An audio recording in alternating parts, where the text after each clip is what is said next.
Imagine an aircraft so fast that its primary defensive maneuver against a surface-to-air missile is simply to speed up. While most planes try to hide from radar or deploy flares, this needle-shaped phantom simply outruns the speed of sound 3 times over. It flies so high that the pilots can see the curvature of the Earth and the blackness of space, wearing pressurized suits that wouldn't look out of place on a moon landing. It's called the SR-71 Blackbird.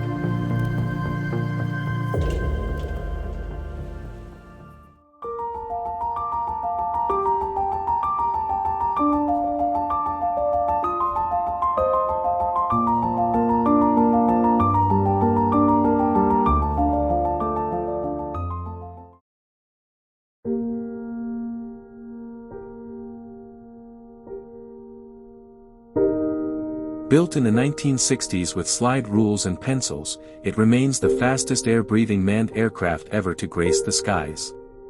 But how do you build a machine that friction heats itself to 315 degrees Celsius 600 degrees Fahrenheit and actually shrinks when it's on the ground? And today we are stripping back the titanium skin of the most legendary reconnaissance bird in history. We're diving into the Skunk Works secrets, the impossible engines, and the insane engineering of the Lockheed SR-71. The year is 1960. The Cold War isn't just a political standoff, it's a high-stakes game of I Spy. The US had been relying on the U-2 Dragon Lady to peek over the Iron Curtain. The U-2 flew high, 70,000 feet, but it was slow.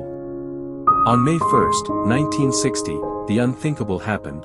Gary Powers and his U-2 were swatted out of the sky by a Soviet S-75 missile. The invincibility of high-altitude flight was shattered. The CIA and the Air Force needed a new bird. They didn't just want a plane that was hard to see, they wanted a plane that was impossible to catch. Enter Kelly Johnson, the legendary lead engineer at Lockheed's Skunk Works division. Kelly's philosophy was simple: be quick, be quiet, and be on time. He didn't just want to iterate on the U-2, he wanted to rip up the physics textbook and start over. The goal? An aircraft that could cruise at Mach 3.2 at an altitude of 85,000 feet. To put that in perspective, at Mach 3, you are traveling over 3,500 kilometers per hour. You could cross the United States in about an hour and 4 minutes. But flying that fast creates a problem that almost ended the project before it began. Heat. When you move through the air at 3 times the speed of sound, the air molecules don't have time to move out of the way. They compress against the leading edges of the aircraft. This stagnation creates massive amounts of kinetic energy, which turns into heat. Aluminum, the standard material for planes, starts to soften and lose its structural integrity at around Mach 2.2. If the SR-71 were made of aluminum, it would literally melt mid-air. Kelly Johnson needed titanium. But there was a catch. Titanium is notoriously difficult to work with. It's brittle, it breaks tools, and in the early 1960s, the US didn't have enough of it. You know who did? The Soviet Union. In a move of peak Cold War irony, the CIA set up a web of dummy corporations to buy tons of titanium from the USSR. They literally used Soviet metal to build a spy plane designed to spy on the Soviets. Even with the metal in hand, the engineering was a nightmare. If you dropped a cadmium-plated tool on a titanium part, the reaction would cause the metal to fail later. Mechanics had to be issued entirely new sets of specialized tools. Because the SR-71 gets so hot during flight, the canopy glass would reach 315 degrees Celsius, the entire airframe expands. In flight, the Blackbird actually grows by about 30 centimeters, 12 inches, in length. Engineers had to design the plane with expansion joints. When the plane is sitting on the runway, cold, the panels don't fit together perfectly. In fact, the SR-71 leaks fuel like a sieve on the ground. There are famous stories of fuel puddling under the bird before takeoff. Most people think the F-117 Nighthawk was the first stealth plane, but the State Route 71 was incorporating low observable technology in the early 60s. The shape of the aircraft, specifically the long, flat edges called chins, wasn't just for aerodynamics. They were designed to scatter radar waves. Additionally, the vertical stabilizers, the tails, are tilted inward to avoid creating a corner reflector that would bounce radar signals back to the enemy. Lockheed even experimented with radar-absorbent material, RAM. They mixed iron ferrites into the paint of the leading edges to soak up radar energy. While it wasn't invisible like a modern B-2, it had the radar cross-section of a much smaller bird. When you combine that reduced visibility with its incredible speed, by the time an enemy radar operator saw the Blackbird and launched a missile, the plane was already gone. Flying the State Route 71 was less like piloting and more like astronautics. At 85,000 feet, the atmosphere is so thin that if the cabin depressurized, your blood would literally boil at body temperature. The pilots wore full-pressure suits, almost identical to the ones used by the Gemini and Apollo astronauts.